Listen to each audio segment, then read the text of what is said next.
मैं फकीर को कुर्बानी का गोश्त देने गई तो वो अपने कपड़े फाड़ कर घर के अंदर घुस आया और शोर मचा दिया कि मैंने ईद वाले दिन उसके साथ गलत हरकत की है। सब गांव वाले इकट्ठे हो गए। बूढ़ा फकीर सबके सामने सच्चा बन चुका था। गांव के चौधरी ने फैसला किया और मुझे उस फकीर के साथ भेज दिया। वो मुझे अपने साथ झोंपड़ी में ले गया। मैंने उससे ये सब करने की वजह पूछी तो कहने लगा, 20 दिन बाद बताऊंगा। 20 दिन बाद वो मुझे एक अंधेरे कमरे में ले गया। वहां तो मेरी जान निकल गई जब सगे बाप ने ही मेरे साथ ये सब किया। मेरा नाम सिद्रा है और मेरी 19 साल उम्र है। मैं अम्मा अब्बा की शादी के 6 साल बाद बड़ी मन्नतों और मुरादों से पैदा हुई थी। मैं इकलौती थी, इसलिए अम्मा और अब्बा मुझे हथेली का छाला बना कर रखते। अब्बा मुझे अपने और घर के लिए बहुत खुशकिस्मत कहते थे। मेरी पैदाइश के बाद अब्बा का बंद कारोबार चल पड़ा और उन्हें दुबई का वीज़ा भी मिल गया था। अब्बा मुस्तकिल वही काम करते थे और हर 6 महीने बाद 1 महीना छुट्टी पर पाकिस्तान आते थे। अम्मा कहती थी उस फकीर की दुआ से उनकी गोद भरी थी। उसके दस्ते शफकत से ही उन्हें औलाद मिली थी। इसे हमारा फ़र्ज था कि हम उन फ़कीरों की इज्जत करें और उन्हें कभी खाली ना लौटाएं। वैसे तो मुझे अम्मा की किसी बात से इख्तलाफ नहीं था, लेकिन एक फ़कीर से मुझे खौफ आता था। उस बूढ़े फ़कीर के आने का एक मखसूस वक्त था, दोपहर जब सूरज अरूज पर होता और सब लोग गर्मी से घबरा कर घरों में आराम कर रहे होते, तभी ये फ़कीर आता।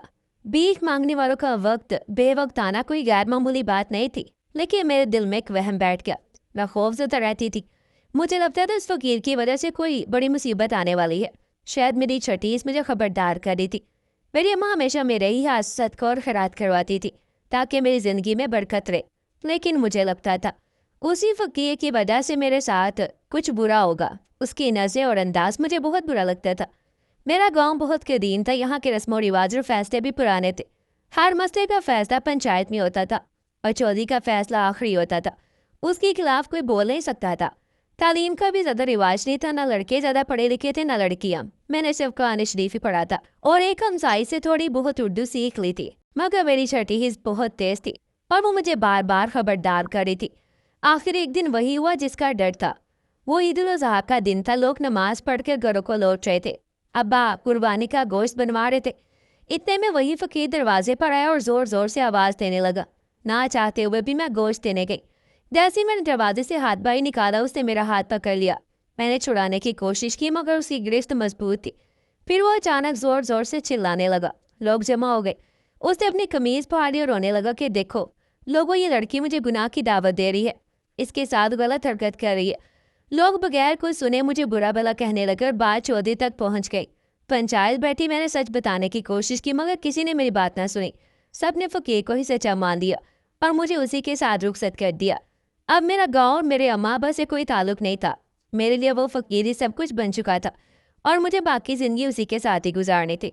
पंचायत के उस फैसले ने मेरे सर पर आसमान गिरा दिया था। मेरी माँ शोर मचाती रही कि बेटी बेकसूर है, मगर किसी ने उसकी एक ना सुनी, जबकि मेरा बाप मुझे ही कसूरवार समझ रहा था। अब मेरे पास बचाव का कोई रास्ता नहीं था। मैं अपनी बेगुनाही साबित नहीं कर सकती थी, इसलिए चुपचाप उस फकीर के साथ चल पड़ी। वो फकीर मुझे एक झोंपड़ी में ले गया। वहाँ की हालत देखकर मेरी हालत और ज़्यादा काबिल रहम हो गई कि कहाँ मैं पक्के घर में चैन और आराम से इज़्ज़त और मोहब्बत के साथ रह रही थी। मैं ज़ोर ज़ोर से रोने लगी और उस फकीर से पूछने लगी, उसने मेरी ज़िंदगी क्यों बर्बाद की जब मेरी कोई गलती ही नहीं थी? उससे मुझ पर बहतान क्यों बांधा? मेरे साथ ये जुल्म करके से कौन सी खुशी मिली थी? वो फकीर सुकून से मुझे रोता देखता रहा और जब मैं खामोश हुई तो बोला, 20 दिन गुजर जाएं फिर तुम्हें सारी हकीकत मालूम हो जाएगी। तब तक तुम खामोश हो और इसी झोंपड़ी में रहो। ज़्यादा ववेला मत मचाना, वरना यही गर्दन दबोच कर मार दूंगा। न उसकी सुर्ख आगे देखकर बहुत डरी और खामोश हो गई, मगर आंसू नहीं रुक रहे थे। अब बड़ी मुश्किल से वो 20 दिन कटे। एक एक लम्हा सदी के बराबर लगता था। उस फकीर को दिनों का पूरा हिसाब था, जैसे उंगलियों पर गिन कर रखता हो। जैसे ही 20 दिन गुजरे, उसने मुझे अपने पीछे आने को कहा और कच्चे रास्ते पर चल दिया। ये रास्ता गांव से बाहर जाता था। रास्ता बहुत लंबा था, मगर वो मुझे पैदल ही लेकर चलता रहा। 2 घंटे मुसलसल चलने के बाद एक दुकान के सामने रुक गया। वहाँ आसपास कोई आबादी नहीं थी, बिल्कुल वीराना था। उसने शीटर उठाया और अंदर दाखिल हो गया। मैं भी इसके पीछे दुकान में गई। वहाँ नीचे सीढ़ियाँ जा रही थी और एक तय खाना था। वहाँ गुप्त अंधेरा था। फिर मंजर देखकर आंखें पटे की पटी रह गई। वो फकीर बोला जो 20 दिन से खामोश था। मैं सुनती गई। मैं रोंगटे खड़े होते गए। सर पर आसमान टूट पड़ा। जिंदगी का भयानक चेहरा सामने आ गया। मुझे नफरत होने लगी। दिल चाहा दुनिया को नोच डालूं, मगर मैं मजबूर थी। सिर्फ रोना ही इख्तियार था, मगर रोने से कुछ नहीं होना था। मुझे कुछ करना था, अपने लिए और सबके लिए। मैंने कमरे पर नजर डाली और सोचने लगी, मगर कोई हल समझ नहीं आया। दिल चाहा दीवार से सर टकरा दूं। हर मोड़ पर धोखा था, मगर उसी दौरान मुझे उस फकीर की बात याद आई। 20 दिन बाद हकीकत मालूम हो गई। आज वो दिन था, मैं हकीकत जानकर उसी फकीर की शुक्रगुजार हो गई। उसने मुझे बड़ी मुसीबत से निकाला था। अब मसले का हल निकालना था। मैंने फौरन उसे आवाज़ दी, क्योंकि वही मुझे निकाल सकता था। शायद मेरी इज्जत कुछ बहाल हो जाती, मगर अम्मा अब्बा के लिए जीना मुश्किल हो जाता। कुदरत का कानून है, इंसान के राज एक दिन जाहिर हो जाते हैं। मैं अपने अब्बा के लिए कुछ नहीं कर सकती थी, मगर उसके साथ मिलकर कई लोगों की जिंदगियां बचा सकती थी। मैंने यही फैसला किया। वो मुस्कुराया, बोला, तुम्हें यहाँ तक लाने का मकसद पूरा हो गया। अब मुझे तुम्हें बर्बाद करने का अफसोस नहीं। ये कहकर उठा और सब लड़कियों को आवाज़ दी जो तहखाने में मौजूद थी। फिर हम सब लड़कियां उसके पीछे बाहर निकली और गांव की तरफ चल पड़ी। वो तेजी से चल रहा था। मेरे कदम सुस्ते रूह कांप रही थी। काश वक्त रुक जाता, मगर मुमकिन नहीं था।